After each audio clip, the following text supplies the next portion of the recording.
Premium triplex villas at Kollur, APR Projects. So ఇప్పుడు బాబు ఏం చేస్తున్నాడు? ఒక బాబు కదా మీకు? అవునండి. ఇప్పుడు తేజ గారితో ఇప్పుడు చాలా సినిమా అసోసియేట్ చేస్తాడు.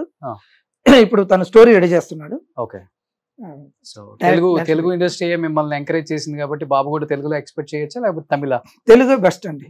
తెలుగు నాకు తెలిసి తెలుగు ఇండస్ట్రీ మంచి ఇండస్ట్రీ. అందువల్ల తెలుగు బెస్ట్ అని తెలుగులో చెప్దామని రెడీ అవుతుంది. సార్, కొరియోగ్రాఫర్స్ చాలా మంది కూడా అంటే జాగ్రత్త చేసుకొని హ్యాపీ లైఫ్ లీడ్ చేసే వాళ్ళు ఉన్నారు. కొంతమంది మాస్టర్స్ ఈ మధ్య కాలంలో చూస్తే మనం సూపర్ డూపర్ హిట్స్ ఇచ్చారు, కోట్లు సంపాదించారు, కానీ చివరి రోజుల్లో చాలా ఇబ్బంది పడుతున్న వాళ్ళని కూడా చూసాను. రీసెంట్గా తారా మాస్టర్ కూడా నేను ఇంటర్వ్యూ చేశాను. ఆమె సిచ్యువేషన్ చూసి నాకైతే ఒక 2-3 డేస్ డైలీ గుర్తొచ్చేది. అదే ఏంటి ఇట్లా అయిపోయారు ఈ మాస్టర్, ఒక 10-15 గ్రౌండ్లలో ఇల్లు ఉండేదంట ప్యాలెస్ లాగా అని నాకు రేఖా ప్రకాష్ మాస్టర్ కూడా ఇంటర్వ్యూలో అన్నారు. ఏమనిపించింది అలాంటి వాళ్ళ జర్నీ, లైఫ్ స్టైల్ మీరు చూశారు కాబట్టి కళ్ళతో, ఇలా అయిపోయిన తర్వాత? తారా మాస్టర్ గారితో అసిస్టెంట్ గా చేసా. మనం కొంచెం లైఫ్ లో జాగ్రత్తగా అడుగేయాలండి. వేరే మనం అదే సింపుల్ గా ఈజీగా వెళ్ళిపోతే బెటర్. ఎప్పుడు కాంప్లికేట్ చేసుకోకూడదు ఎప్పుడు లైఫ్ ని. పాపం చాలా కాంప్లికేట్ చేసుకున్నారు.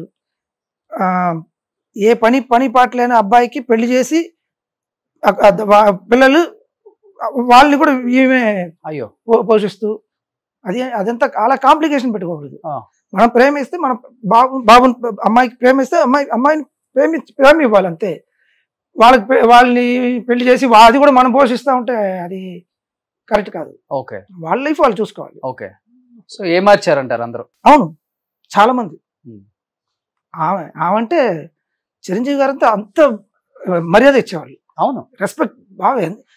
లేడీ మాస్టర్స్ కి అంత చాలా కష్టం. చిరంజీవి గారు కూడా ఆమెకు చాలా హెల్ప్ చేశారు. అవును. ఆమె నడుచుకుంటే వస్తూ ఉంటే ఒక టైగర్స్ లాగా ఉండేది. అందరూ భయపడేవాళ్ళు. అంత ఇదిగా ఉన్నవాళ్ళు పాపం చాలా కష్టపడ్డారు. ఇప్పుడు అమెరికాలో ఉన్నారు అనుకుంటా. ఇక్కడే ఉన్నారా? చెన్నైలో? ఎప్పుడన్నా ఫోన్ చేసి మాట్లాడటం, ఏదైనా హెల్ప్ చేయటం జరిగిందా? అంటే ఆమెతో వర్క్ చేసిన వాళ్ళు, లేకపోతే కొరియోగ్రాఫర్స్? నాకు ఒక మధ్యలో ఏదో చిన్న ఒక మిస్అండర్స్టాండింగ్ వచ్చింది. ఏదో డేట్స్ నేను ఒప్పుకొని ఆ తర్వాత పోస్ట్ పోన్ అవుతా ఉంటే నేను అది చేయలేకపోయా. దాంతో కోపం వచ్చింది నా మీద, నాతో మాట్లాడటం. ఓకే.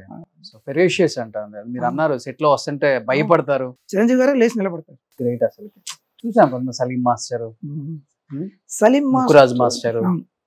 సలీం మాస్టర్ అండి. సలీం మాస్టర్ వీళ్ళతో కంపేర్ చేయకూడదు.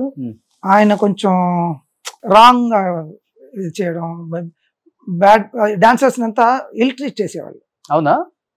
అమ్మాయిలంతా బూతులు తిట్టేవాళ్ళు. అలా అమ్మాయిలు శాపాలు పెట్టుకోకూడదు. సెట్ లో బూతులు ఒక 200-300 యూనిట్ మనుషులు ఉంటారు. వాళ్ళ ముందు బూతులు తిడతా ఉంటే వాళ్ళందరూ బాగా ఇప్పుడు వాళ్ళు చిన్న డ్రెస్సులు వేసుకొని రోడ్డు మీద వచ్చి డాన్స్ చేస్తూ ఉంటారు.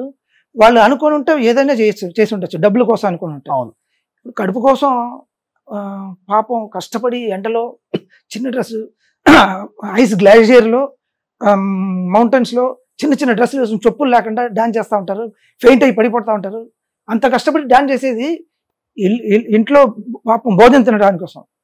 వాళ్ళని అలా ఇల్ట్రీట్ చేయకూడదు. ఆ శాపాలు బాగా ఏదో ఒక టైంలో. అసలు మీరు సెట్లలో కోప్పడతానండి. కోప్పడితే ఏమంటే ఇప్పుడు ట్రైన్ సాంగ్లో 100 బాయ్స్ 100 గర్ల్స్ పైకి ఉన్నారు. ఇప్పుడు నేను చెప్పాను కదా మధ్యలో ఇది హై టెన్షన్ వైర్ వస్తుంది. నేను అందరిని కూర్చోండి అంటే అందరు కూర్చోవాలి. ఒకళ్ళిద్దరు ఇలా చూస్తూ ఉంటారు. అందరు కూర్చుంటారు, ఒకళ్ళు చూస్తూ ఉంటారు. నేను రన్నింగ్ ట్రైన్ లో పరిగెత్తుకుంటూ వెళ్ళి పటాపటా పీకేవాళ్ళు. అది ఊరికి అందరిని బెదిరించడానికి కోసం, కమాండింగ్ కోసం. ఊరికి పటాపటా యాక్టింగ్ చేస్తా కొట్టేటట్టు. అప్పుడు అందరూ నెక్స్ట్ టైం కూర్చోండి అంటే కూర్చుంటారు కదా. ఏమంటే ఏం జరగకూడదండి, సేఫ్టీ కోసం. ఓకే. మిగతా వాళ్ళు డాన్స్ తప్పు చేస్తే అంతా నేను పట్టించుకోను. నేర్చుకొని చేయమంటా, లేకపోతే బయటకు వచ్చామంట అంతే. అదే మరి ఒక్క ఓవర్ గ్రూప్ డాన్స్ లప్పుడే కొంచెం ఇబ్బంది ఉంటుంది, టెన్షన్ గా ఉంటుంది. మన మీద ఎక్కువ ప్రెషర్ ఉంటుంది. మన వల్ల డైరెక్టర్లకు కూడా ప్రెషర్ ఉంటుంది. ప్రొడ్యూసర్లు అడుగుతూ ఉంటారు డైరెక్టర్ని, ఏంటి ఎప్పుడు వద్దండి సాంగ్, చాలా మంది ఉన్నారు అదేదో అడుగుతూ ఉంటారు. వాళ్ళు మన దగ్గర డాన్స్ మాస్టర్ దగ్గర వచ్చి చెప్పలేక మేనేజ్ చేస్తూ ఉంటారు. వాళ్ళు ఇబ్బంది పడేది మనకు తెలుస్తుంది. అది మనం వాళ్ళకు స్మూత్ గా అయిపోవాలి. అందుకోసమే డైరెక్టర్లు నన్ను ఇష్టపడతారు.